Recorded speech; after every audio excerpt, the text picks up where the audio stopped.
thank you all for joining today's masterclass. I just want to thank, I believe, last during our first masterclass, if I remember, we got like a question like, okay, guys, I thought it might be more practical, so why we didn't see any practical kind of tests or kind of hints. So this is why we're doing today the part two of our masterclass. So again, welcome. We're glad to have you with us, each and everyone here. First, let me give you like a small intro about Shalt and who are we. So, Shalt, we are one of the top managed security providers. We are GDPR certified, ISO certified. We are more into the managed security, cybersecurity services in the market. We usually act and behave as we are the customer. So we provide multiple services across our catalog, including the one that is related to the VAPT penetration testing. Using this changing nature and detecting these security vulnerabilities and the constantly threatening intelligence, having the AI in place, having the big data, having this changing factors across as we move alongside. It's more as a marathon. We have to always be ready for all of these difficult components. We have to be ready from different aspects, from compliance to more into offensive, more into defensive, more into a mixture between both. Again, we are more as a European cybersecurity enterprise that we always participate in this marathon to enhance our presence in multiple areas, including and not limited to Europe, Middle East, African continent, and this is what we focus basically on. So this is what about Shell. Now, if we jump to the next thing that we want to talk about, which is the trainers of today practical lab. My name is Mo Sindos. I'm the technical manager at Shell with around more than 12 years experience in cybersecurity. I will be here with Damien Penet. He is one of our penetration testers. I believe he will introduce himself more later on once he jump into the practical aspect. My presence for today is more to do a small recap on what we did during last session before to give the floor to Damien. So, guys, bear with us. It will be like a small recap for around 5 to 10 minutes maximum before we jump into more the aspects of the technical and practical tests and how we do these tests using the tools in place. So just want to confirm that you all received the guide, the step by step guide to prepare yourselves, your machines while we are doing this practical test, because bear in mind that we have certain challenges, or during this practical lab you will be asked to do a certain tests, so be ready for that, and I hope that you are all ready and you are all able to follow the steps of the guide that we've already shared yesterday. So again, what is penetration testing and why it is requirement and required by most of the environments? We know for a fact penetration tester is when we put ourselves in the shoes of the attacker and we see what are the gaps, technical gaps that we can find over the tools that are exposed to the internet. So penetration test is to see the ability or the level of security defenses made out from different perspectives, starting from the network side to the mobile application, to the web application, any kind of application or any kind of parameter that is already published and that the attackers could reach. Aside of these, we have also provide like an internal kind of checks, because we always want to see the internal network, how it behave if in case anything happened and the attacker have the ability to pass through the perimeter and is already within the environment. And also we have the aspect of the human factors. I believe during last session we tackled more and we dived more into the technical aspect of this. Now, also from a high level perspective, to give a small recap about the type of hackers, and if we want to put ourselves in the shoes of hacker, how should we think and what's the difference between these types? So again, as I recall, we already talked about the white hat hackers, which are those ethical hackers that usually prepare themselves to help organizations to do everything ethically, to recommend fixes, to gather gaps, gather findings related to a certain technology or a certain application or a certain a scope that is already in place. So usually um, these white hat hackers are almost the ones that we see with the corporate companies that we work for, or that they do already penetration test for customers or for organizations to help them survive and to help them be ready and proactive within what they need to do across their daily life. Now, and the complete opposite of the white hat hackers, there is the black hat hackers, there is the gray hat hackers, which more between a leg here and a leg there. Black hat hackers are usually those who do attempts and who do hacks just for their benefits, regardless about the type. We talked about several other types. Maybe later on we will see them as a recap. And the gray hat are those who put a leg in ethical, a leg in black whenever needed. Aside of these three known, or whenever we talk about penetration tests, we always link the penetration testing to these three. Aside of these three, we know that we have the script kiddies, and these script kiddies we are seeing them more and more nowadays using because of the AI. So we are seeing a lot of these script kiddies that try to build an attack or do an attack on the organizations, on the platforms, etc. So they are those who are trying just to do that for fun or for a certain learning curve or whatever. Also, we have the hacktivists, which are part of organizations that they do hacking for a certain cause or a certain related things. So we know for a fact across the globe and across the world there is a lot of hacktivists. Also, there is those state-sponsored hackers which are related to a specific notion actors, which are built, by the way, in a way or in another, similar to how we build like a organization of combination between what we have here and there. So basically, they are more into those supported and those related to as a budget, similar to any organization. They have a budget in place. Also, we have those cyber terrorists. From the name, I believe we digged more deep into this aspect.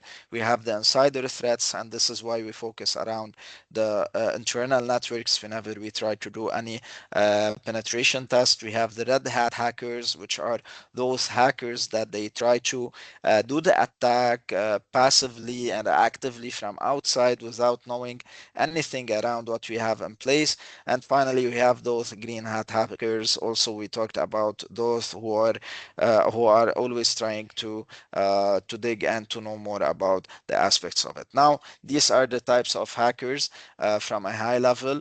To see more about the approach whenever we decide which hacker will be in place or sitting on the chair, or which hacker that we will put ourselves in the shoes of him, we have the multiple approaches or the multiple layers or types of penetration testing. We talked a bit about the network penetration test, which is more about the IPs, the firewalls, the switches, anything related to the network, to just to make sure that from a network perspective, we are fully covered. We have the web application penetration test, which is related to those web applications or those that are published or internal, regardless, but we try to always check and see the gaps of these web applications, because we know for a fact that those applications could be a door for those attackers or hackers to enter for a certain organization or customer. Also, we have the mobile application, which is a bit similar to the web application, but on a different platform. We have the wireless penetration test, and we have the social engineering, which is related to the human factor. So we usually provide social engineering kind of tests. We have the physical penetration test. Also, we try to see the physical readiness of the organizations for any kind of an attempt from an attack, just to see if they are really physically secured and ready from different perspective. We have the cloud penetration test. We know for a fact now cloud is getting more and more familiar with an organizations, and they are moving more towards multiple cloud vendors. I will not mention any of the vendors now, just not to give them this free thing. So there is a lot of known vendors over there, but we always do this cloud penetration test to see the readiness of them. Also, guys, if we map all of these type of testing with what we have as a black box, white box, gray box, depends on the kind of test you want. It depends on the knowledge. So to uh, to differentiate a bit between the type of hacker and a type of test. We mentioned a bit about the white hat hackers, about the gray hat hackers, the black hat hackers. The same idea is here, but it's more on the type of the penetration test. So whenever I say black hat hacker or black box penetration test, this means that I know nothing about the application. I just need to put myself in the shoes of a black hat attacker, and I should try to attempt to do a certain attack on the environment to see what gaps I have in place. When I say white box testing, it's more into I should know everything about the test that I'm doing. Let's say if we take an example for the web application, it's a web application pen test. So I should know about the application that I will do the test on. I should have users with different roles on this application, and I should do a certain test over the code of this application. So we should know everything about the application, and here where we call it as a white box testing. And finally, for the gray box text testing, it's a mixture. As I told you guys in the previous slide, it's a mixture between a black and white. So it's when you know a bit about the application, not everything, just a bit. And when you start to do this penetration testing to see the gaps and what we have in place. So this is for the types approach of the penetration test. Now, quickly to set the difference methodologies before I give the floor to Damien. I believe so, if I didn't forget the presentation, but I believe in the next slide it will be with Damien. So the different methodologies, I believe we talked about them earlier during the first master class. We have different organizations or different notions or not notions, different methodologies worldwide that everyone talks about, speaks about, use them, pitch them in their way whenever they need to do a certain testing. One of these are the OWASP testing guide. We all know the OWASP top 10. Previously, we were always linking for the OWASP top 10 for the web applications. Now we have like a WASP top 10 for APIs, because now it's more related to the API integration between front end, back end, and the multiple aspects and applications we have in place. We also know that we have like this penetration testing execution standard, PTEST. PTEST is a standard given for those who wants to do a penetration test to know that I should go through these specific steps: step one, step two, step three. Also, all of these methodologies, they have the steps, but in a different perspective and in a different way to tackling thing. And this is when it comes for open source security testing methodology, which is another manual. Then we have the NIST, which is a specific guide related to the information security testing. And finally, we have the MITRE and the CREST. So, guys, if you want to know more about these, I believe I'll try to put over the chat maybe our channel if you want to see our YouTube master classes or previous workshops. You can reach out to us. Maybe I'll put down the email that you can reach and that you can ask for further thing, and you will find the old master class that we've done, and you will be able to stream it fully and to go more deep into these aspects. I believe it's time now to give the floor to Damien. Damien, let's go into the practice. Let's show them the practical, and it's all yours now. Sorry, guys. This is my section. It's a small section for today, although I always wish to be over the whole masterclass. But for today, I'll leave it technical. I'll leave it for Damien, and hope that you will enjoy it, everyone. So thank you for the presence, Damien. It's all yours. I will All turn right. off my camera Thank you. now to be more technical, and thanks everyone for having you with us. All right. Thank you, Moose. Thank you so much for that. That was a wonderful presentation on your end. So firstly, I would like to welcome every one of you here. It's good to have you here. And I hope that by the end of this masterclass, you are able to learn one or two from this masterclass. Okay, so my name is Damian, and I work with Shelts, and I'm a penetration tester. I'm on the penetration testing team, and I've been privileged to um, my experience. I've had multiple experience so far. I've worked on different projects, web applications, mobile applications, internal Active Directory, cloud. I've gone for a physical pen test, and the experience has been so amazing. Okay, so from what Mo already made mention about, he has already told us about what penetration testing is all about. He spoke about the different types and all. So in this masterclass, we are going to be focusing more on web application penetration testing, and the approach we are going to be using is we are going to be using the black box approach. Okay.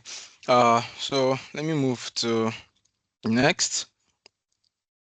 All right. So for this masterclass, we are going to be using a vulnerable application, which is known as the DAM vulnerable web application. So for those of you who don't know what the DAM vulnerable web application is, it's a web application that is very vulnerable, and its main goal is to be used as an aid for security professionals to test their skills and tools in a legal environment, help web developers to better understand the processes of securing web applications, and to both students and trainers to learn about web application security in a controlled environment. So the aim is to practice some of the most common web application with various levels of difficulty within a simple, straightforward interface. All right. So before the next, what we have here is we have different type of persons in this industry. So we have the developers. The developers are the ones who build these web applications that we test them. And when developers are building applications, most of them they think in terms of uh, you know they want to build the application fast. They could build the application fast. They could trade security for speed, and also to this masterclass can be an avenue for developers to learn the impact of insecure coding, and they are going to see exploits in actions. And then we have the uh, Then we have the testers. So testers are also like attackers or pen testers.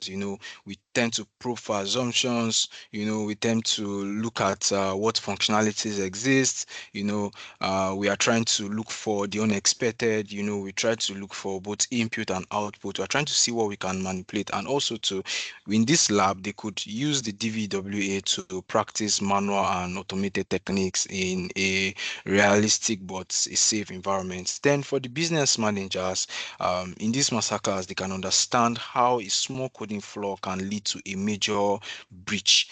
And so that is why we have this focus, and we will need developers, security testers, business managers to be here so that they can learn, and because they have different perspectives.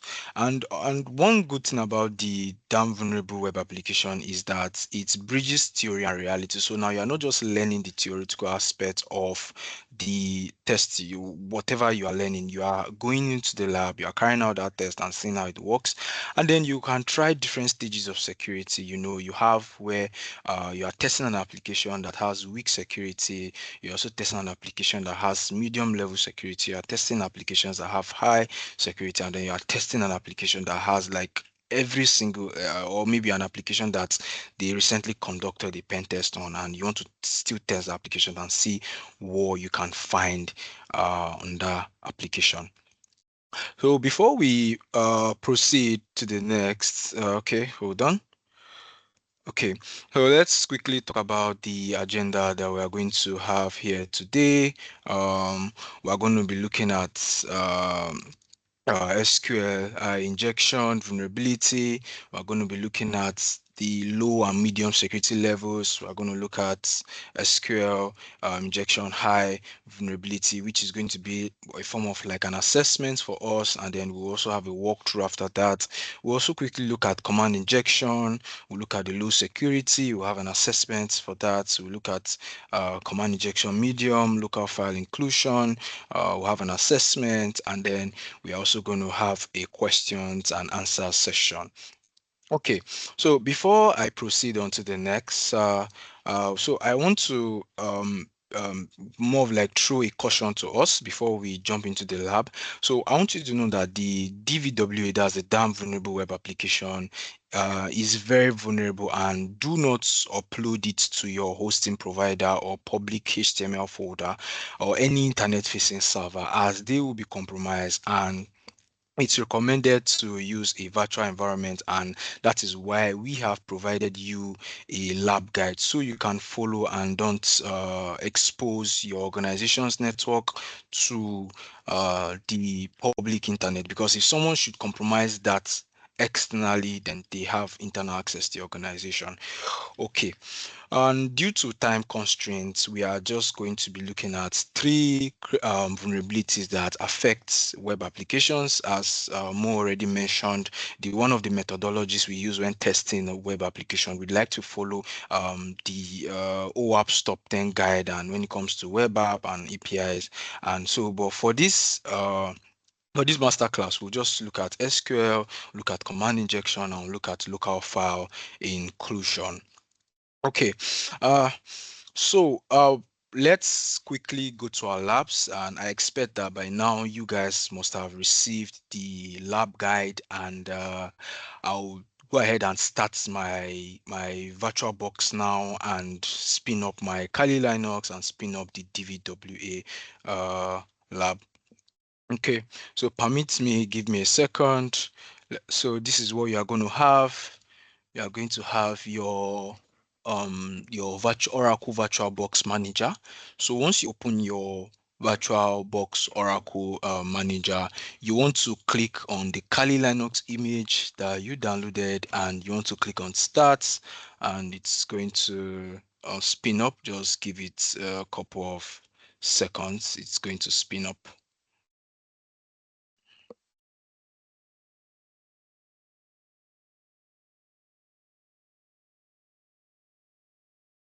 Okay, so it's coming up. It's time.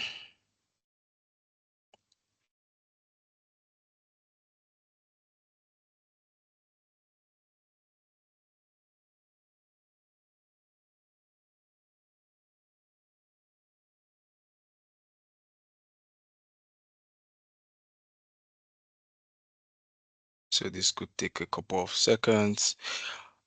So while that is spinning up, so one thing what we do when we want to identify how we identify vulnerabilities is we try to we do some manual reconnaissance. We also try to look at signs, and then we craft our exploits. We try to see how we can exfiltrate data. And okay, our Kali is up. Let's quickly log in with Kali as the username, and the password is also Kali. So this is just for our lab sake. Okay, that's spinning up. So you can see the our lab is on. So what we want to do here is, let's hold on a bit. Then you can go over here by your top left. You can see where you have your terminal emulator. You want to click on your terminal emulator, and you want to run the sudo dvwa start. So this is the command you are going to run, and then your lab is going to spin up, and it will be ready for our masterclass. I'm going to enter my password, which is Kali, Kali, enter, and then give it a couple of seconds, and then it's going to take us to the page where we have this here. All right, so now that we have this up on our screen, the default credentials are admin as the username and password in lowercase as the password. So before we proceed into the test, so I just want to give us a little disclaimer that whatever you learn here is for educational purpose, and you should not carry out any attack on a web application without prior permission or written consent from the organization, and you need a rule of engagement, and those were treated in our masterclass one. So because it's a criminal offense to just go out there and run exploits on a web application, so you need permissions to carry that out. Okay, so now with that being said, we have our login page here. What we want to do now is we want to go ahead and click on login. Like I said, the username is admin and the password is password in lowercase. Then you want to go ahead and click on login. You click on login. So before I go into this, I just want to quickly say a couple of and tell us how we approach vulnerabilities. Like I said, that we have like a manual approach where we try to identify vulnerabilities manually, and we also use automated tools, but we focus more our efforts more on manual identification, because sometimes automated tools can miss some security flaws in web applications. So then from there we go ahead to craft our exploit, and then we try to see if we can exfiltrate data from the application, or we can, we're trying to look at what can we chain together and try to see how can this affect an organization. And then we go ahead to provide a mitigation to our client to ensure that they fix whatever finding that we have in during the engagement phase. So you want to first of all, when you log into the DVWA application, like I've said, what you want to do first is um, you want to go over to we have our instructions here. We have our setup and reset db. So what you want to do at first and first is you want to click on setups slash reset db, and then you want to click on create slash reset database. So the reason why we are doing this is because sometimes when you carry out some certain attacks, you have left some artifact on the database in the application. So what you want to do is you want to reset the entire instance, so that, because sometimes you can run an attack and then let's say you broke the lab or something, you can just come over to this page here, and then you want to select create slash reset database, so that you are sure that you are not testing a broken lab. All right. So first on our list here is we are going to be looking at SQL injection vulnerability, and what you want to do is you want to come over here, you want to select SQL injection. So we are in this masterclass, we are going to be looking at SQL injection. We are going to be looking at, so SQL injection have two different type. We have the inferential and then we have the blind SQL injection. So this is more of like an advanced exploitation. So we are going to start with the uh, SQL injection vulnerability here. So one thing is that when you access a web application, and let's say you during an engagement you want to perform a web application test, what you want to do is you want to give me a second.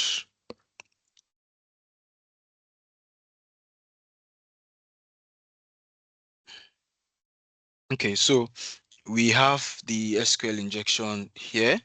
Like I said, that before you approach any test on any web application, you want to walk around the application, you want to click on different functions. As a tester, you want to understand how the application works, because you cannot test what you don't understand. So you need to enumerate the application, you need to look for hidden directories, you need to look at input functions, you need to look at you need to threat map your application. So what do I mean by threat mapping of your application?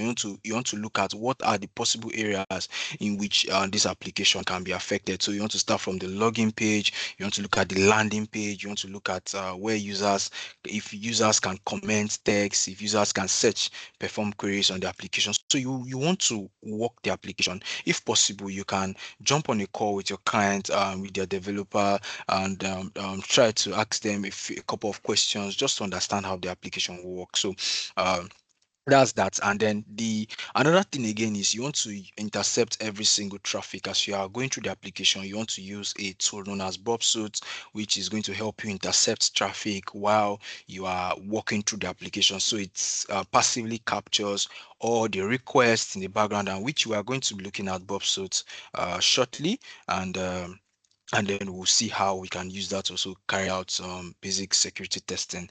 And the last tool that is very, very important is your brain. Your brain is very, very important. At the end of the day, it's not all about the tools, it's not all about the materials that are out there. You need to think like an ethical hacker. You need to be able to emulate what an adversary can do. Like I said at the beginning, we have this way users think, there's a way developers think, there's a way business managers think, and there's a way pen testers think. So you need to emulate adversaries, and uh, you need to emulate adversaries.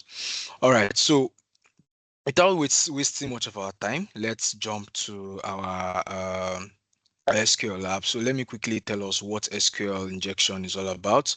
So SQL injection is a cyber attack where hackers try to trick an application into running unauthorized database commands by inserting malicious inputs into fields like your login forms, search bars, or URL parameters, and the likes. So in real world businesses, you want to think of your company like a database.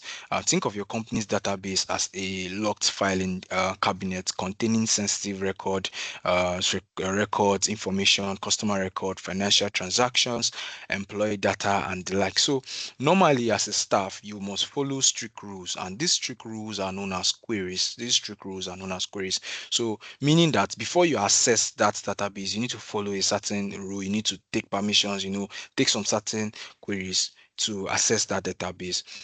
But with SQL injection, an attacker can find a flaw in your web application that lets them to bypass those rules entirely. So those rules that you have put in place to access that data, you bypass them entirely, and that is where the SQL injection comes in place. So instead of retrieving information that you are permitted to retrieve, you end up stealing confidential information. So there's a breach in confidentiality.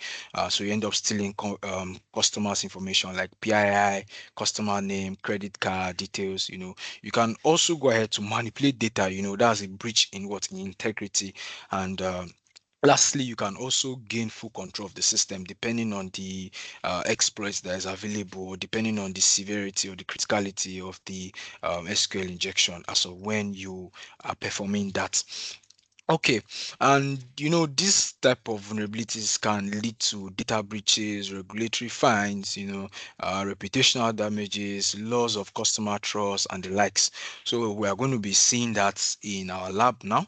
So let me go ahead and share my screen. Okay, guys.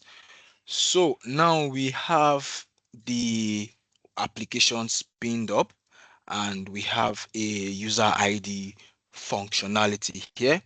And one last thing that I missed is you want to come over here to DVWA security.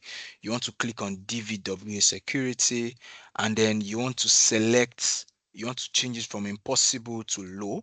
You want to set it to low. Why are we setting it to low? Is because we want to look at from the standpoint of things. We're trying to see the a security level where there are no input validation, no sanitation in place, and where the application is just completely vulnerable to basic attacks.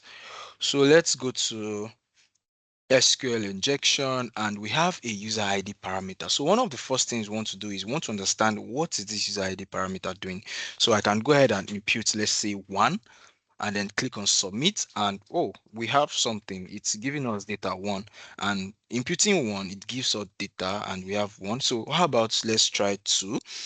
I could impute 2 and we have it's giving us first name, surname, so this is just more of like a an application that has different IDs, and then you can search for ID. So you could come across an application. It could be a search parameter. You just for example, take a look at your e-commerce website where you can just input an item and then search for that item. So this is the same what we have here similarly. So how the logic is working at the background is that we don't have access to the logic, but we need to find a way to understand how this application is working at the back end. So I'm going to show you guys my notepad here and let us try and understand what is going on here. So we input a number, integer, and it is giving us ID, it is giving us first name, it is giving us surname. So what we want to check here first is we want to try and understand what's going on at the back end. So the application could be doing something like, since it is returning a user's first name and surname, we could try that. Okay, maybe the application is running a query like this at the back end. So it's doing something like select first name,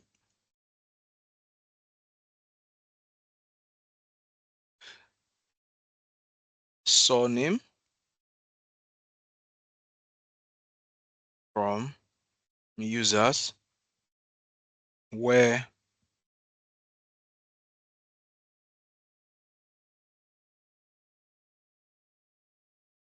ID, so ID is the user input there. So we have something like ID where ID where user ID equal to something like this $ID.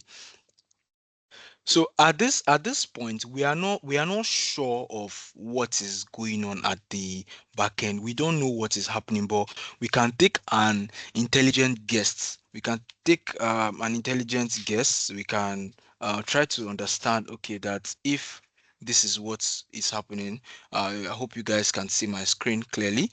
So it could be that the application is doing something like select first name, surname from users where user ID equal to ID. So this ID, probably this is it's taking this input from here. So it's taking our user input and injecting it here directly without any checks on the database. So we can try to see if we can manipulate this by making the application behave in a weird way. So how about if we go ahead and inject a single quote? How is the application going to behave? So let's try something like 1, and then this time around let us add a single quote and we submit.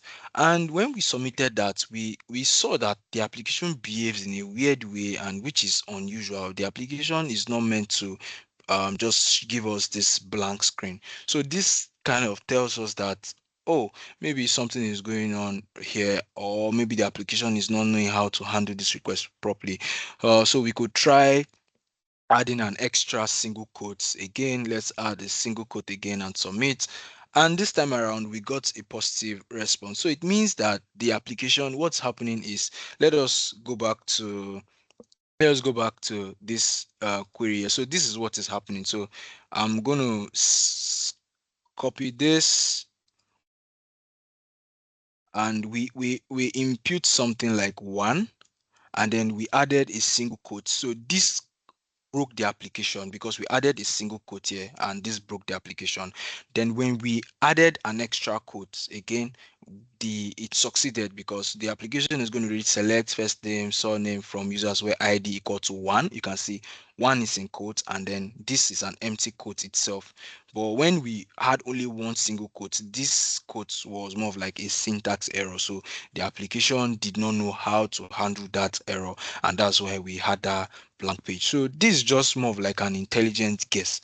And the next thing we want to do is we want to impute a query here that is going to make the application tell us all the users in this database. So what we are going to do is we are going to add a true statement here. So we know that we can control whatever is going to enter here. So uh, uh this number here. So what we want to do here is we want to enter a number, and then we want to try something like a quote, and then we want to add another statement. We can try something like or one equal to one, and then we add our single quotes. So let me copy this so I don't confuse us. So now this is what we are entering. We are entering this as our own user input. We want to enter this as our own user input. So let me put one here. So you know that at this point, we understand that we can control this part of the application, which is just this ID parameter. Okay. And what we want to do now is we want to try and see that can we also inject a custom query to make the statements be like select first name, surname from users where ID equal to one or another thing. So in logic, when it comes to logic, we have true statements, we have false statements. So a true statement is going to make the application believe that this is true, and that is what we want to do here. So we want to make the application believe that whatever we're entering is a true statement. So we are going to copy this as our payload. We'll copy this as our payload like this, copy, and then we are going to replace that here. And then so let us see what the application is going to do now. So the application is going to read select first name surname from users where user id equal to one. So you can see we have one here. Then or is also a statement in the SQL query language, and then it's going to select one equal to one, and this is a true statement, and this is going to return information for us. So let us try that out and see how that works. And okay, so I need to quickly tell us about this. So sometimes, since we don't know what is after the application, at this point, we don't have any idea. We don't know what exists after our query. So sometimes it is also good to add a comment. It's always good to add your own custom comment. And what do I mean by comment? You want to add a comment so that whatever the application has, it won't affect your query. But at this point, let's try this and see what happens. We'll go here, send, click on submit, and then you can see that resulted to a true statement. And because that statement was a true statement, we were able to retrieve information from the database and all. So since we at this point we can verify that okay, the application is vulnerable to a classical SQL injection. So what do we want to do? We don't just stop here as a form of exploitation or take our screenshot. We try to see how far we can go at this point. So at this point, what can we do? Let us see if we can exfiltrate data. Let us try and understand how far can we go with this finding that we have. So let's go back to the application by just imputing one. And imputing one, we saw that it is returning first name and surname. So based on my experience with the way web application works, is that whenever you impute something like this and you search for that, and it returns data for you, so it means that it is returning data from a column and it is returning data from another column. So right now we have columns, but we are not sure of how many columns the application have. And for us to be able to exploit this application, we need to understand how many columns that the web application has. Oh, we first of all start with enumeration of the columns. So we need to enumerate the columns, and that can help us to exfiltrate data properly without any issues.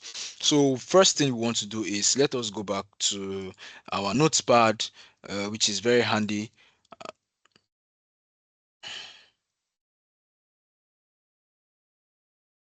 X, let's paste this here. So the next thing we want to do is, like I said, we want to enumerate for columns. Okay. Now we want to try something like one union select null, and then we want to add our comments, and let's see if that's going to work. We're going to copy this, but I doubt this is going to work because, like I said, from our guesses, we can say that this application has two columns, but let's try with one so we don't miss anything. So we saw that the application is broken. And let's go back to our notes pad, and then we can, the next thing we want to do here is we want to add null, and then we want to send this. But before we send this, let us look at what this query is doing. Let us try and go back to the basics. Now you see that we have a user input here. So this is where our user input is going to be. Now, if we should enter this here, the application is going to read this query as select first name, surname from users where user ID equal to 1. Then you can see here we have a union here, union, then it will do something like union select null, that's the first colon, select null, second colon, then it will close. This is a comment in SQL query, so it will comment every single command at the back so that it doesn't mess up with our query. So we are going to copy our payload and then we impute it here, Ctrl A, Ctrl V, submit. And yeah, and this time around we saw that yes, we are able to retrieve something extra without breaking the application. So it means that this application uses two columns, but we don't just stop there. We still want to verify if the application uses let's say three columns, because sometimes it could use three columns and we are still getting results. So we can add an extra null and then send the requests just to verify, and the application is broken. So that indicates that this application uses just two columns. So now that we are certain that the application has two columns, so what we want to do at this point is the next thing we want to do is we want to verify, okay, which column contains integer or strings. So how we can do that is, firstly, now we are sure that the application uses two columns. We are going to impute something like, for null, I'm going to type let's say shells. Okay, no, I'll just type one, and then I'll type something like, let's say shells. Let me see if that's gonna work. C, Control A, Control V. And you can see we have one here, we have shells here. So this indicates that we can exfiltrate a string, or we can exfiltrate integers. So that's why we need to validate that. But then we saw that while doing that, it is returning the ID one for us. At this point, we don't want to return any ID. We just want to have a clean screen. So what we are going to do here is we are just going to put an integer that does not exist so that we don't return extra information here. So what we want to test here is we want to try something like we want to do something like let's say we want to enumerate database, data. Want to enumerate the database, want to know what database this application is currently running on. We want to also know the current user that is currently running this application. We also want to know the version. So we have database, we have user, and we have version. So what we want to do is we want to replace this one. We want to replace this one with what? With database, and then we want to replace this shells with what? With user, so that we can know what database we are currently on and what user is currently running this web application. Doing that, you can see that it's brought out dvwa. So we are currently using dvwa database, and the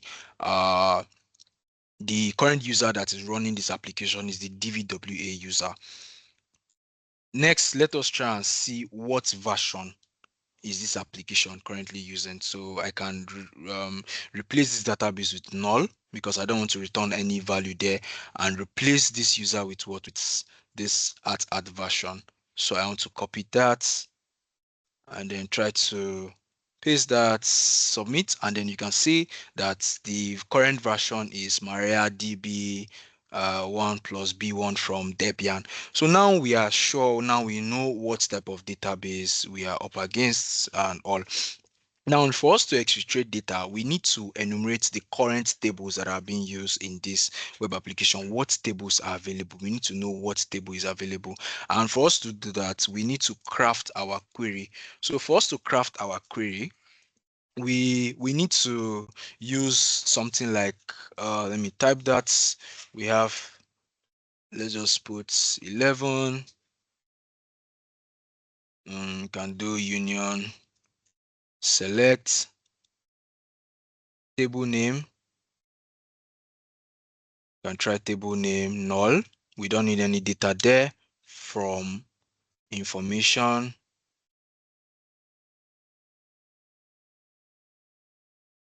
underscore schema dot tables, and then we are going to add our comments. So what this command is doing here is it is going to select the table name and only the table name. We don't want to return any data in the second column. So it's going to do that from information schema.table.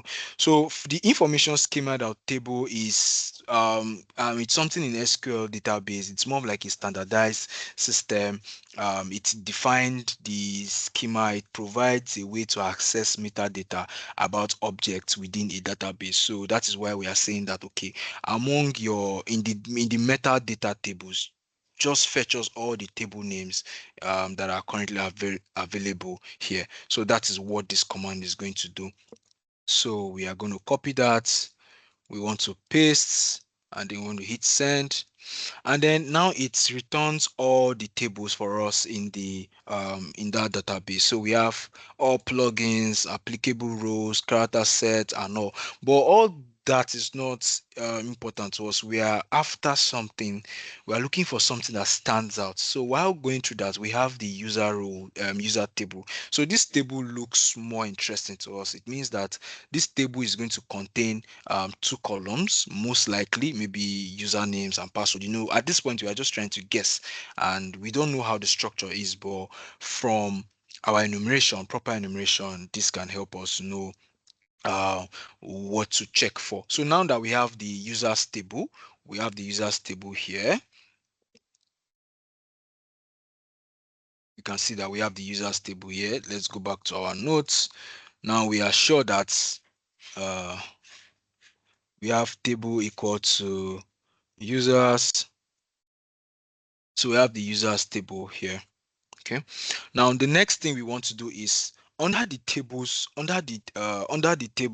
what's it called? under the current tables, what can we find? Yeah, what information can we get from the table? What columns exist under that particular table? So we can craft our second command. Let me copy this. Copy. Now that we have enumerated tables, let us enumerate. Um, can also try something like this. Select table name null from information schema.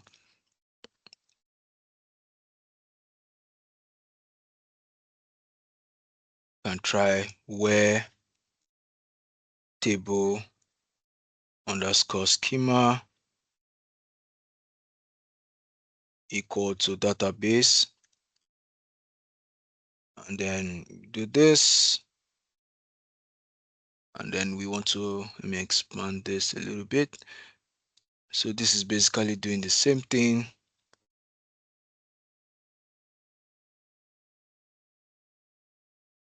So now we can see that we have a guest book, we have guest book table, and we have users table under this database, but we are more interested in the users table. Now, what can we find under the users table? Like I said, we have columns. So let's go ahead and enumerate the columns that are available under the users table. Let's go back to our notes, and then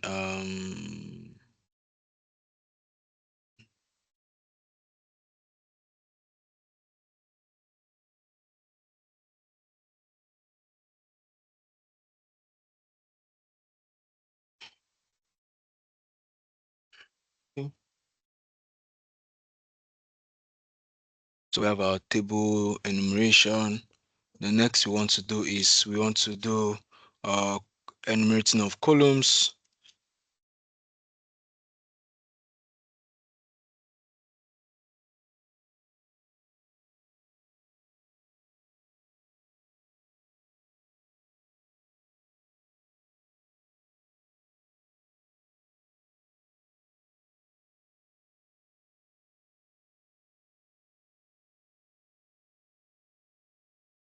Okay. Now what we need to do here is we are also going to say, okay, 11, then we'll type union select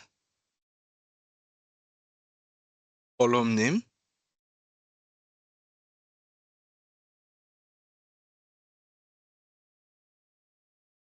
column name, then we have table name,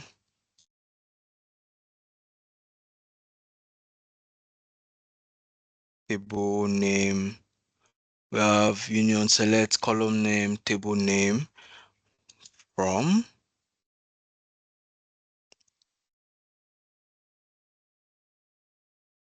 information underscore schema dot column where table schema equal to database.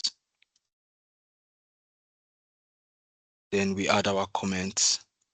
So what this is going to do is it is going to the database and saying, okay, union select column name and table name from the information schema underscore column where the table schema equal to database. So we are being specific. We wanted to select the data in this database. We don't want it to select the data from all the whole database. We are just interested in the current database in use.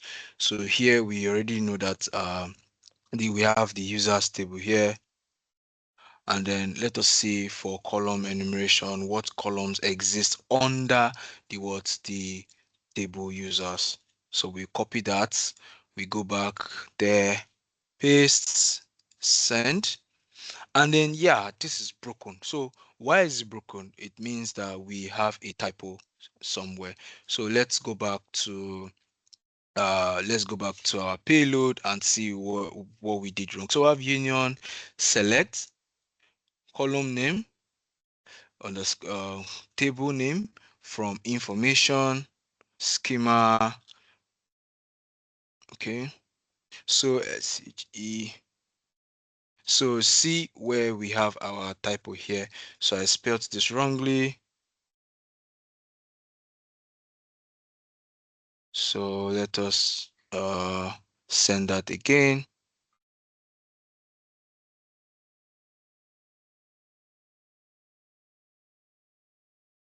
Still broken. Let's see, union select, column name, underscore table name from information,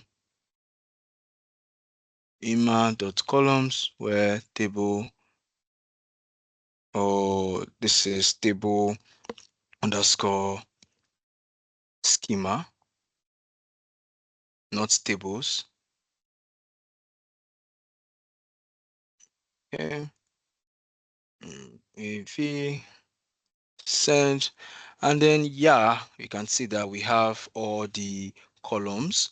So but we can see that this is the guest book table, this is the guest book table. So we are interested in the users table. So the users table, we have last name. In the users table we have user and users.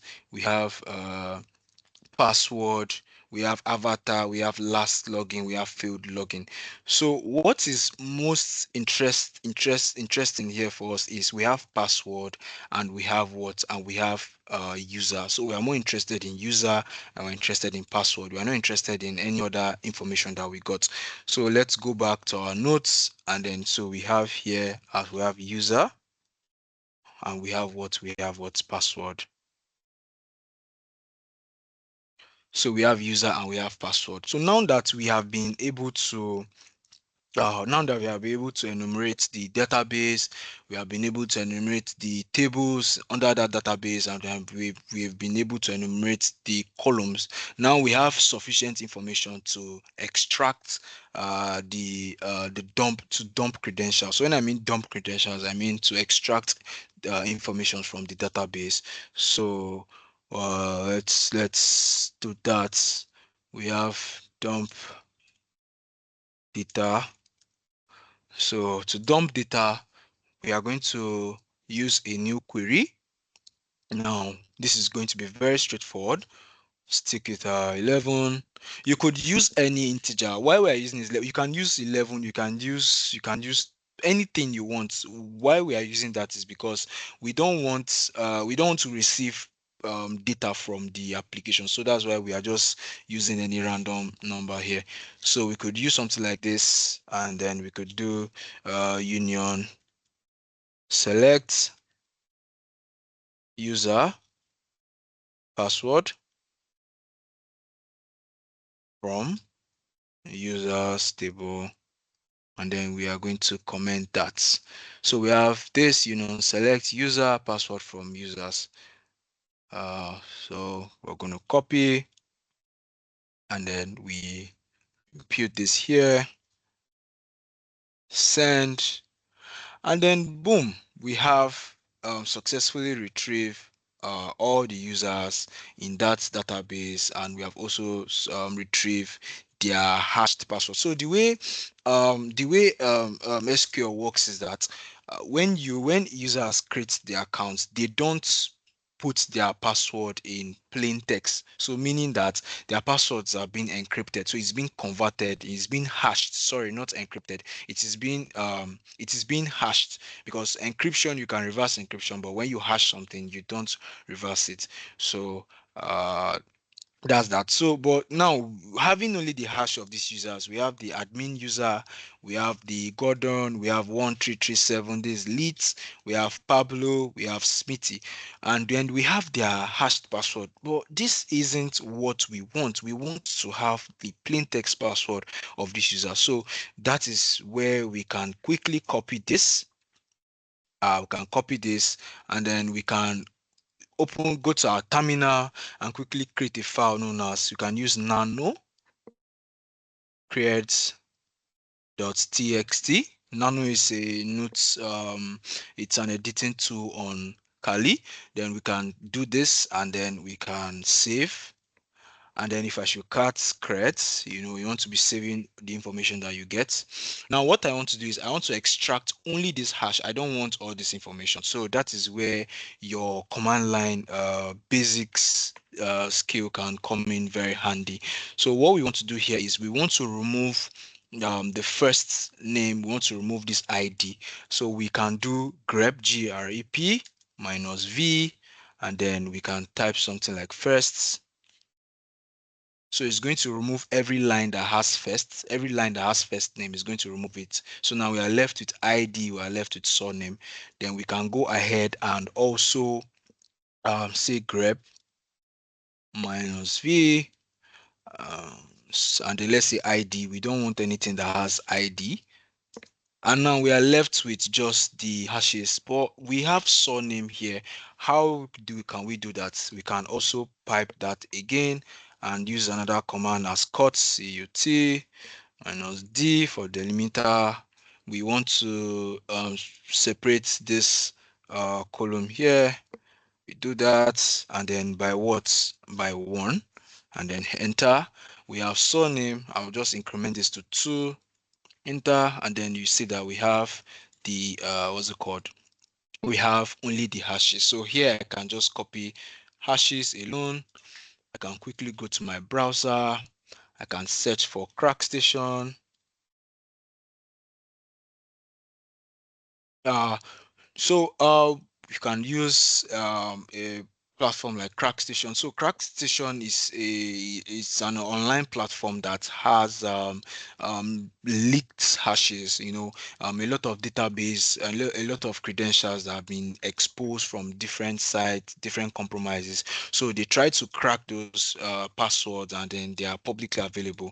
So we could just paste that in here, and I don't recommend you do this when you are carrying out a pen test for a client. You don't want their information to, or you don't want to expose any of your clients' information publicly.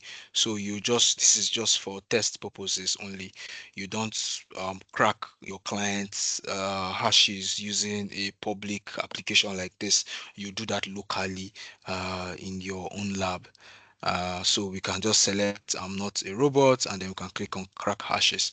So doing that, you can see that we were able to retrieve the password. Now you can see this is the password for the admin user.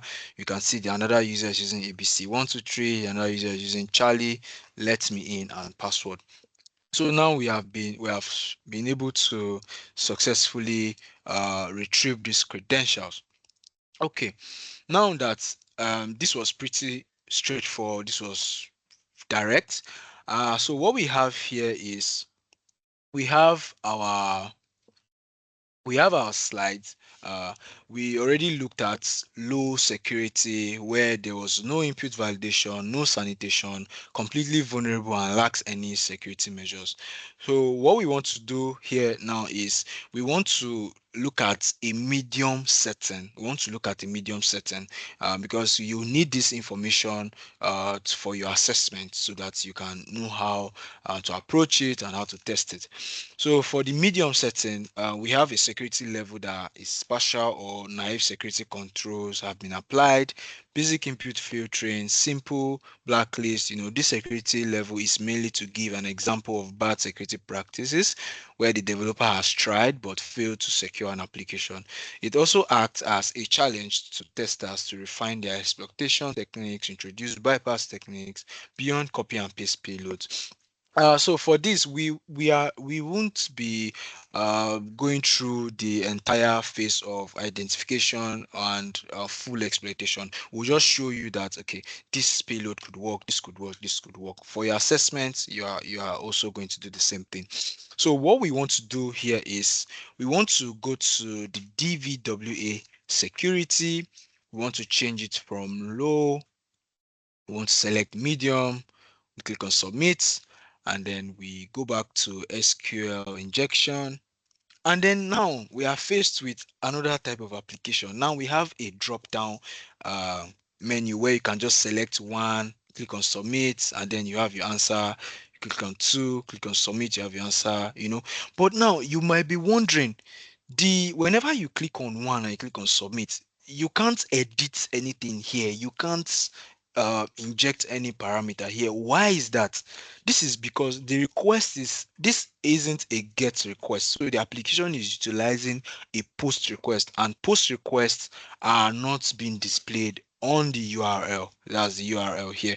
So for you to be able to manipulate this parameter, for you to capture this parameter, that is where Bob Suits comes in handy. That's where Bob Suit comes in handy. So Bob Suits is a Bob Suits is a proxy, it's a web application proxy that is mainly used for web application testing. So that's one of the tools. We have Bob Suit, we have Zap, we have other tools out there. So we could just go to our Kali, and luckily for us, Kali already comes, Bob Suit comes pre-installed inside of Kali. So we want to select this dragon logo here, and then we want to type Bob, B-U-R-B. You can see we have Bob suits, and then let's wait for our Bob suit to spin up. Just give it a couple of seconds, select OK.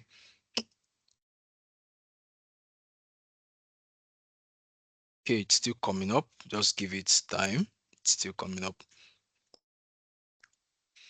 So we are going to be using the Bobsuit Community Edition. So we are good to go with the Tempera project. Click on Next, use Bob defaults, click on Start Bob. So let's wait for Bob to load up.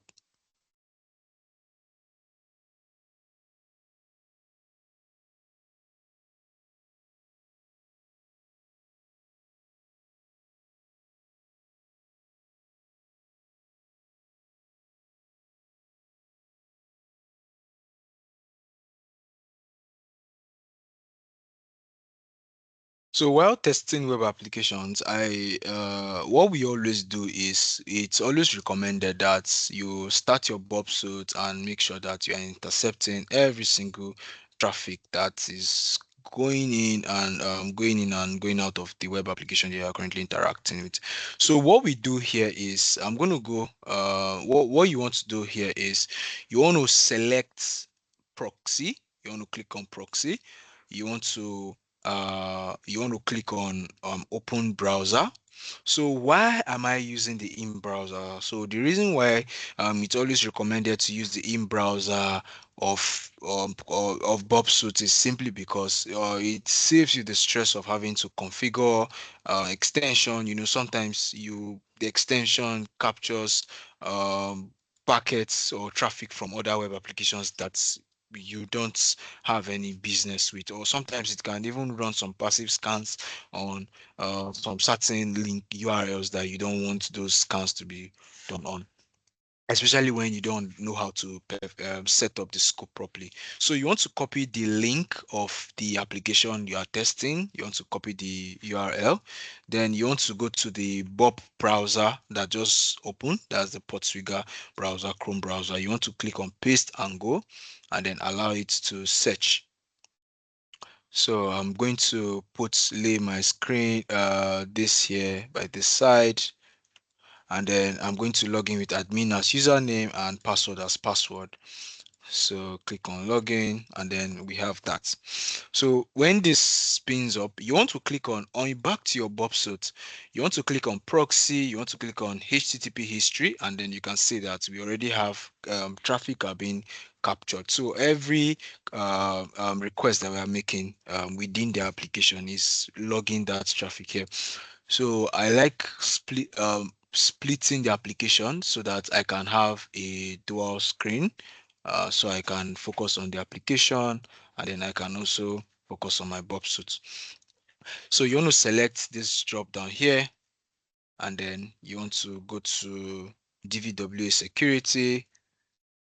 Like I said, first thing first, make sure you on the setup, make sure you reset the database. After resetting the database, you want to go to DVWA security. You want to set it at medium. you want to click on submit. So now the security level is set at medium. So let's go back to SQL injection, and then now we have ID. So what we want to do here is we want to send this request. We are sending this request so we can see what this request looks like when we capture the traffic.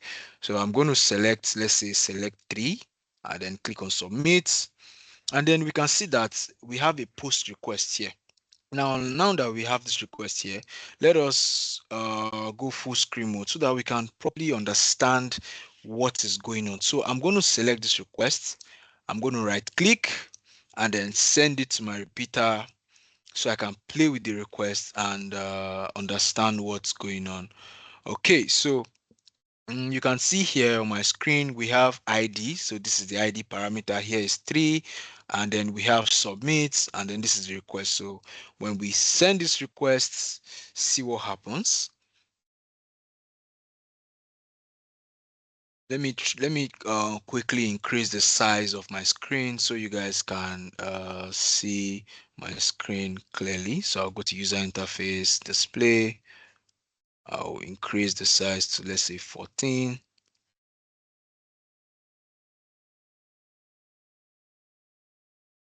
Then I can also go here, click on,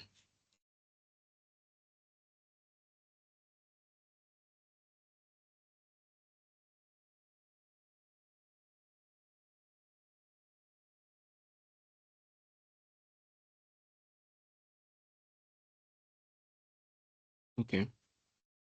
So what we want to do here is the next thing here is now we have this ID parameter, we have the 3 here, and we have submit.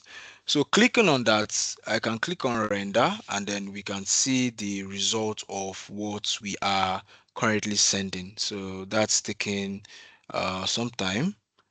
Let's see. Now it's returning 3 for us here.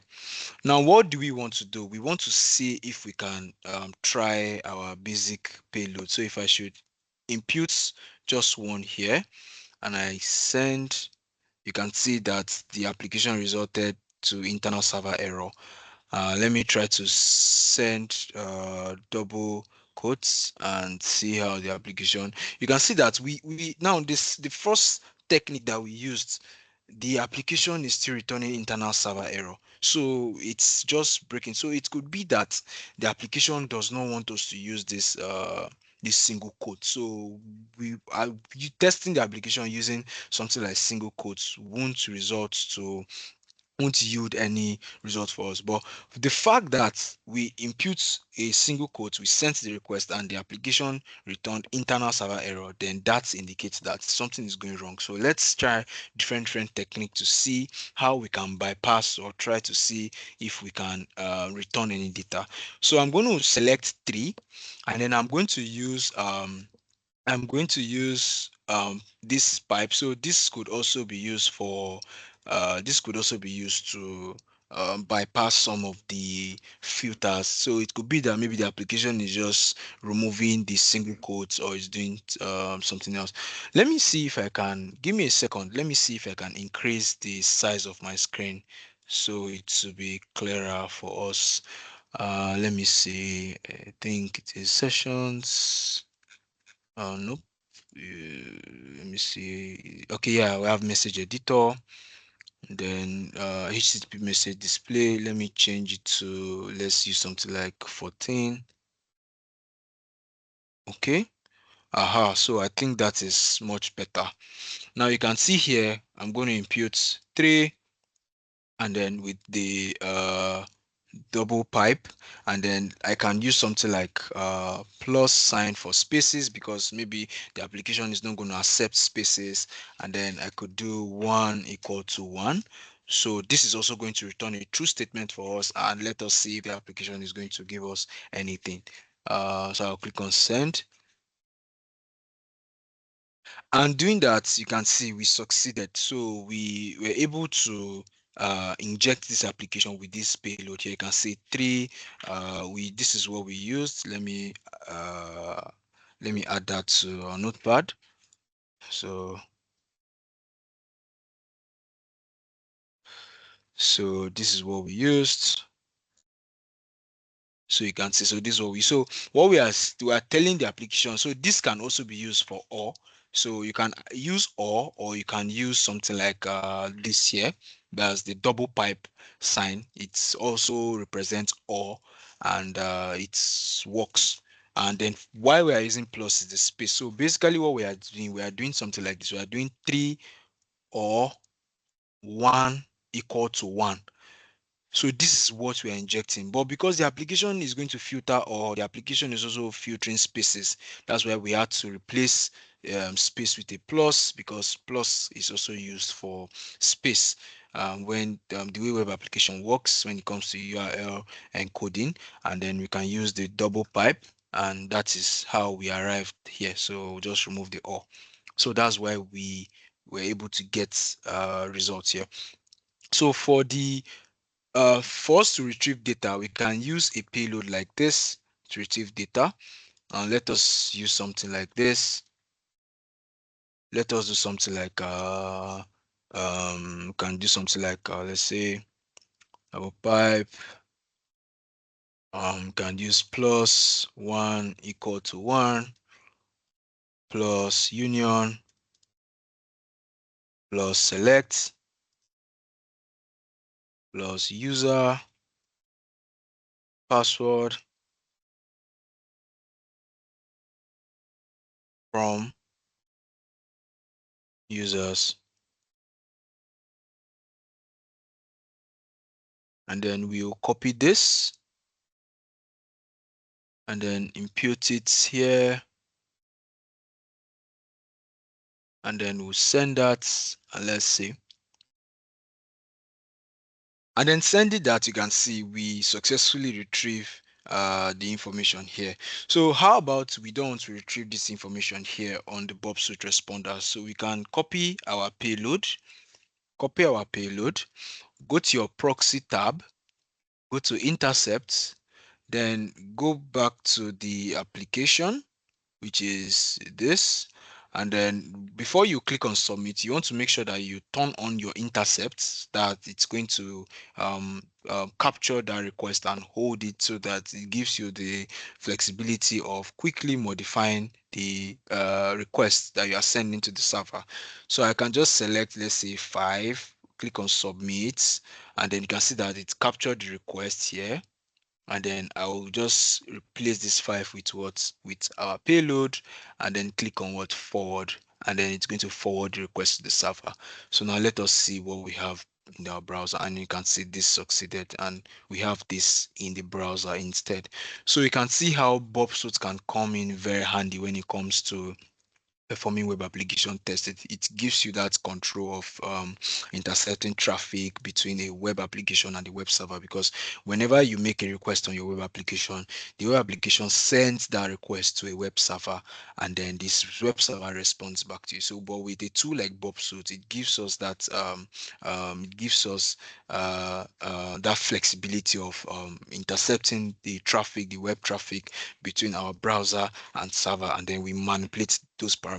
And whenever a developer is developing an application, they don't think in this way. They don't see things this way, because they believe that a developer can just go to, create an application and just feel like, okay, maybe all I need to do is just, users can just select one and click on submit. I mean, they feel like users don't have that what's it called, users don't have that ability to intercept traffic like this. They feel like users don't have that flexibility of doing that. So you could see things like this when you want to select dates.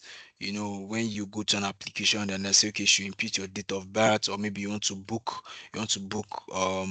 maybe a meeting with someone, and then you just have all these drop down menus. Most of these requests are post requests, and this could also be tested, and you'll be surprised to how these parameters could be vulnerable to SQL, and they are just there unnoticed.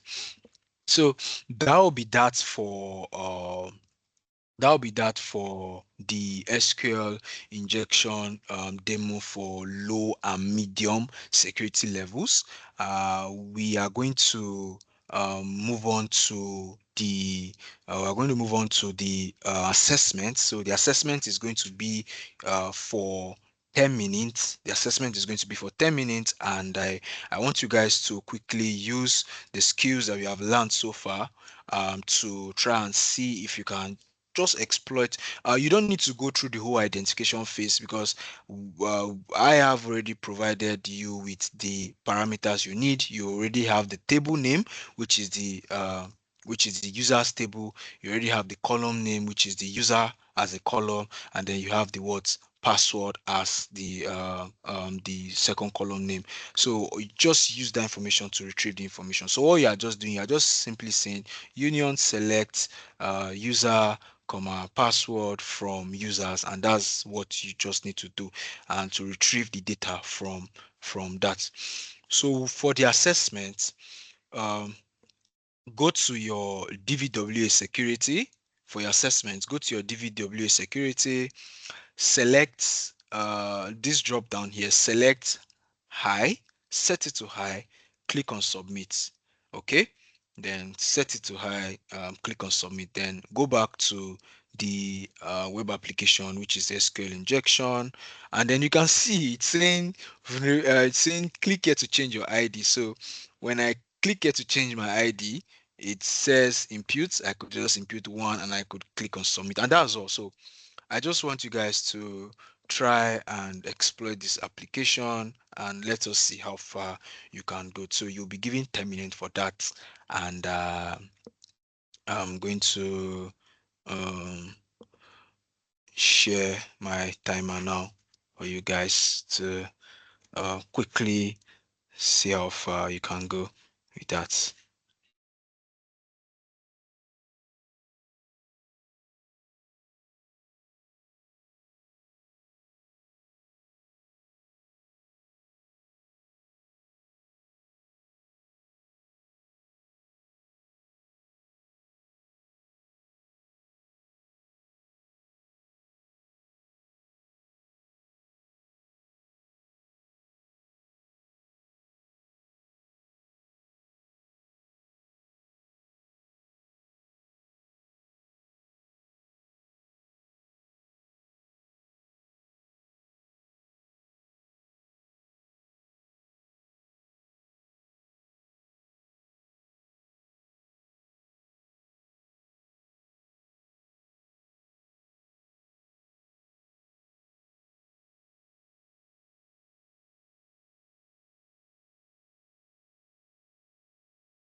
Okay, welcome back, guys.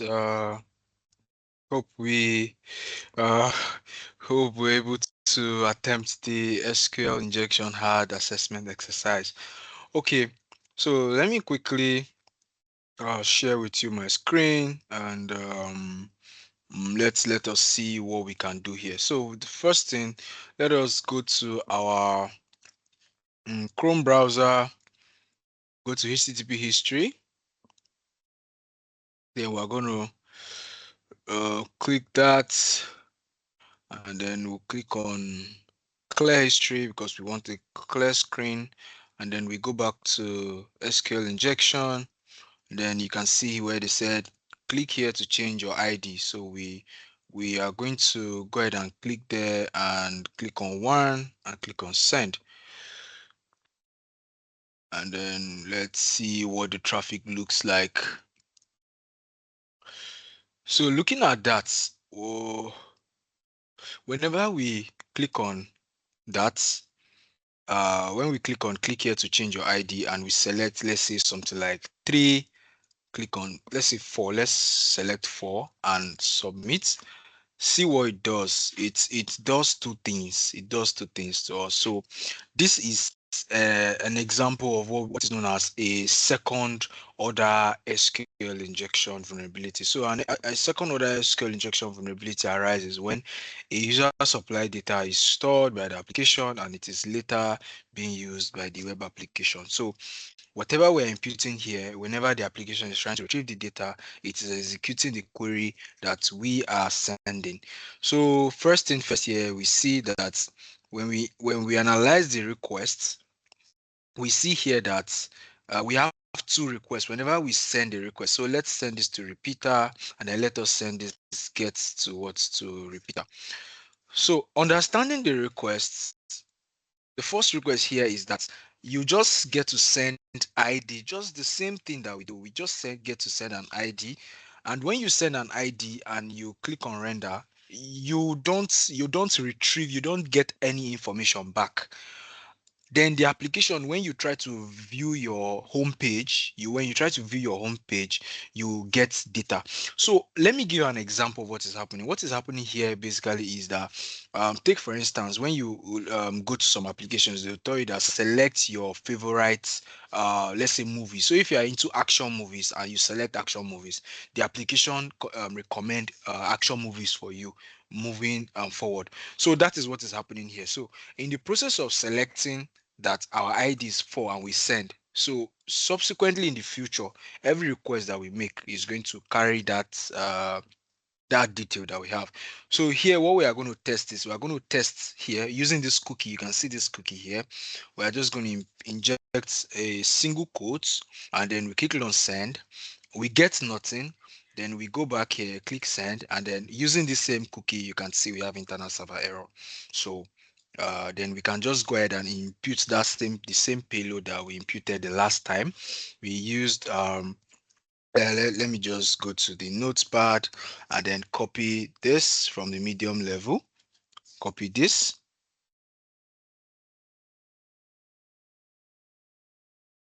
So like I said, you should use the same payload. Copy this, and then we go back to here. We paste it. We click on send. We can see that nothing returns. Now let's go back to the second request and click on send, and then you can see that we have this here. So now what do we want to do here is that we want to go ahead and um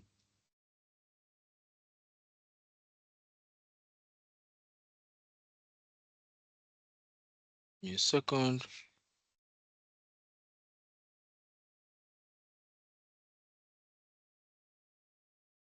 v, and then we just add our plus,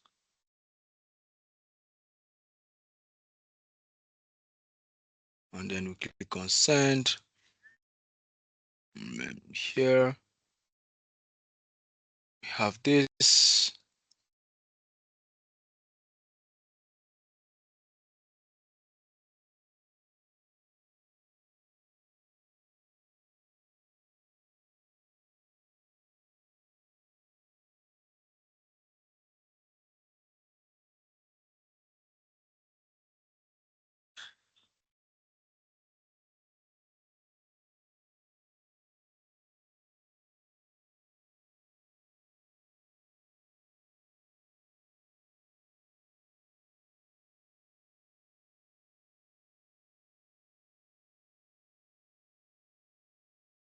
Where is the payload?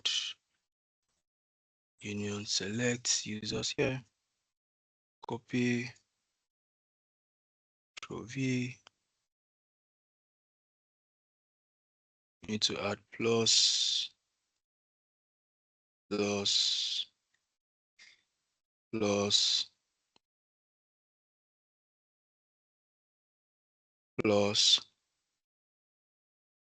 So we're adding plus just to take out our spaces. Send.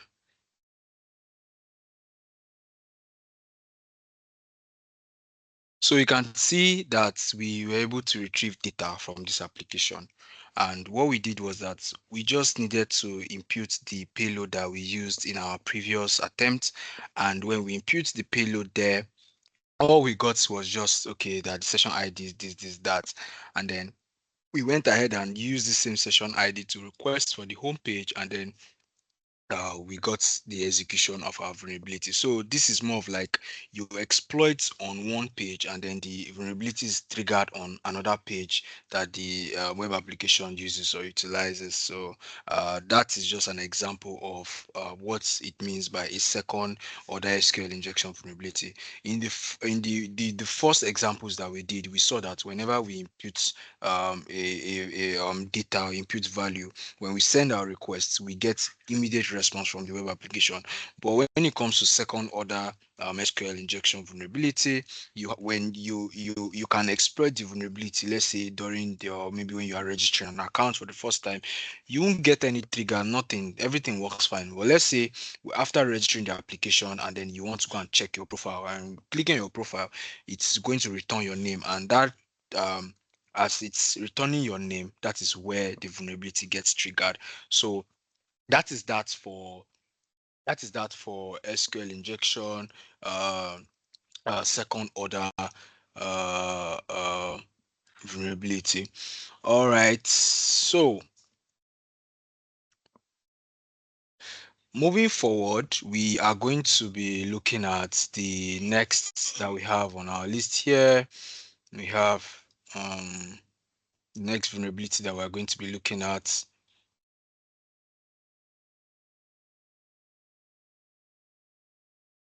So we have command injection. So what is command injection? So command injection vulnerability is a type of vulnerability that allows an attacker to trick a system into executing operating system commands by sending malicious input to an unsanitized interface, and to an unsanitized interface that invokes operating system utilities like the system, exec, popen, backticks, or shell wrappers. Oh, so it's more of like, some of us, we use online calculators, we use online applications that perform different functions. We use those applications that perform different functions. So basically, what we want to do here is we want to try and see how we can utilize an application that perform operating system functions at the back end, and then we can try to see if we can inject our commands and make the application return value to us or data to us. Okay, so let's go to our lab and see how that looks like. Okay, so going to our lab, we have our DVWA here. We are going to select, go to DVWA security, select DVWA security, and wait for it to load. Select low, click on submit, and then we can select command injection. You can see command injection is here, top of the list. Now we have an application that says ping and enter an IP address to ping a device. So you can you can find this type of applications in, let's say, DNS, let's say DNS related applications that helps you to query for data and all. So I can type something like, let's say, 127. I can type something like this, which is 127.0.0.1, which is your local host IP, and let us see if it is going to ping it. Let us send, and you can see. it pings the application, it pings our local host. So let us see if it will ping Google. Let us see if it will ping google.com. Give it time. And then you can see that it was able to ping. So whatever I can put shells, whenever I put shells, you can see it pings the it pings the web server, and then it returns some data for us. So looking at this, I can quickly go back to my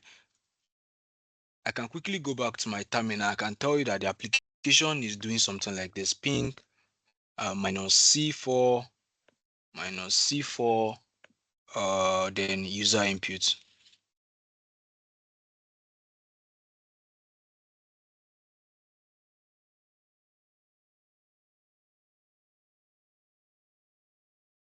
So you can see from my screen, this looks like what we have when we run that ping command. You can see it looks the same. We have Google.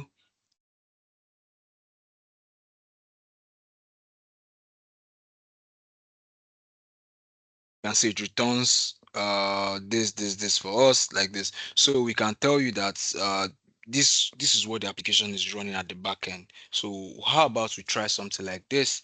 How about we try something like let's say ID, and then you can see ID is a command that I injected, and then when I did ID, you can see it returned extra data for us, which is saying, oh, Kali. I could uh try something like who am I.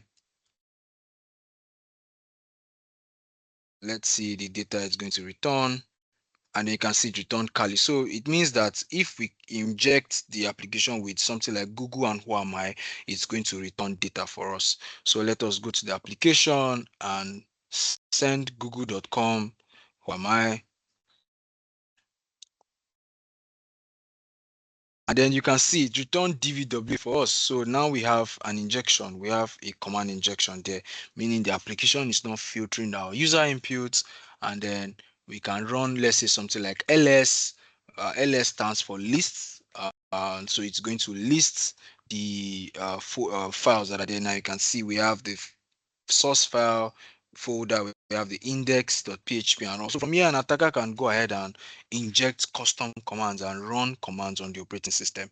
So now let us quickly look at another vulnerability, which is going to be known as the file inclusion vulnerability. So when we look at file inclusion vulnerability, we are going to have an assessment where we we are going to have an assessment just to test our knowledge on what we have learned from command injection and what we have learned from local file inclusion. So local file inclusion is a type of vulnerability that occurs when an application includes or reads files on the server based on user supplied input, allowing an attacker to read sensitive files, or in those type of cases chain commands together. And this could help this an attacker could leverage this vulnerability to what, to read configuration files, database files that contain credentials, that contain API keys. Sometimes they could even chain it with, let's say, log poisoning and achieve remote code execution on the server. So let's look at what that vulnerability looks like and how it is being identified and exploited in a lab. So going back to our lab, still on low, we are going to select file inclusion. And then you can see file inclusion have what we have: file 1.php, file 2.php, file 3. So let us click on any of this. So the goal here is to look at the parameter. Now let's go back to our Bob suit and understand what is happening here. So if we go back to Bob suits and we go to proxy and we look at the history, and let's send the first request to Peter.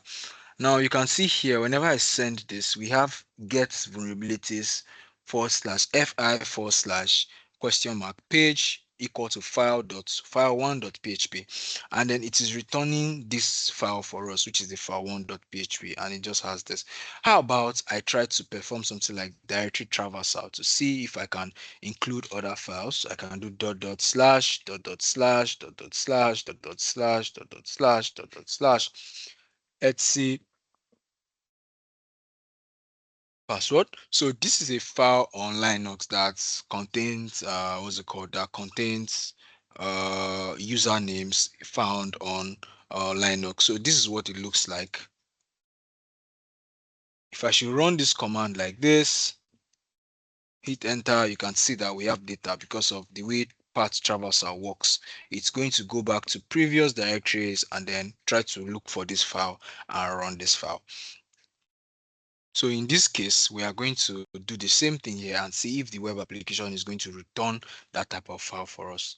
Then I'll click on send, and then on render, you can see the application returns that file for us. So let me select pretty. Now you can see we have the user roots, and then you can see that we have the DVWA user and other users existing on this application on this. So you can see, so from here an attacker just needs to move around, look for other sensitive files, look for files. I can check something like host sts and send. So I could, at this point, I could literally perform a reconnaissance on the internal host. I could access any file. I could look at sensitive files. If there are SSH keys belonging to a user on the server, I could exfiltrate those SSH keys and then log in and authenticate to the web server as that user.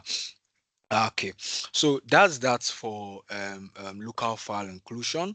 I'll will be giving you guys 5 minutes to quickly solve the we'll give you guys 5 minutes to quickly solve or take a look at the command injection and look at oh, let me see, do we have time? Does our time permit us for that?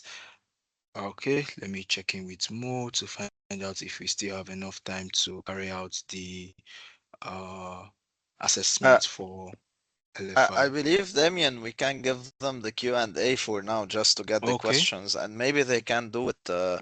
We can add them part of our post assessment. masterclass email, so we can give them the hints with a bit knowledge on how to fix it. So I don't know if you guys have any Q&As now to end up this session. We are here, me and Damien. Um you can just drop your questions over the chat and we are here to answer. But the recording of this session, even the exercises that we might give you after this, all of these will be shared by email to you for with the email you've done the registration with. So we are here now for any Q questions you have in place in mind, just to be able to answer them and give you um, the expected answers or the expected thing in place.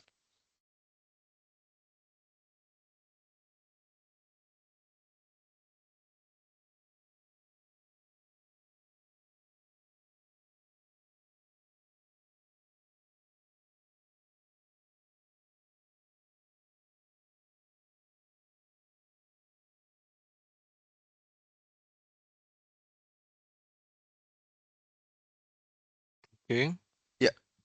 Yeah, yeah, indeed, indeed. We will share them in the email. Mm, So Damian, please save the comments that you've already typed in the notepad so that we can give them as a reference. okay.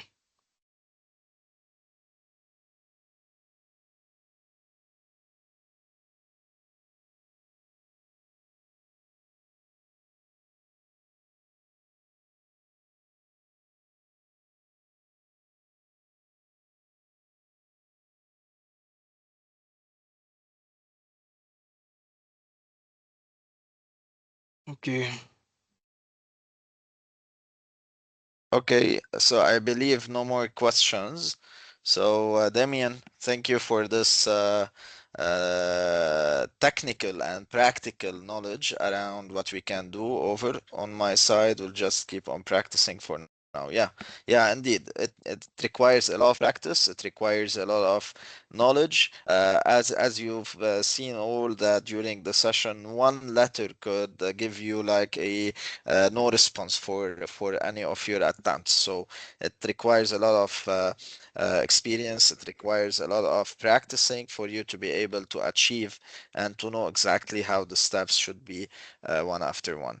No, Burp Suite, it can be installed over Windows, it can be installed over Unix, so that's fine. You just click on Burp Suite over Google and they will give you the links for that. Uh, so I believe that's it for today. Thank you, everyone. Thank you for the presence. Thank you for the time, and hope we were up to the level. And I believe now we can leave you to go home, to go work, to do to go whatever you wish, and hopefully we've done whatever it was like to the certain level or expectation of you guys. Thank you, everyone. Thanks for the session. Okay, thank you everyone. Thank you everyone.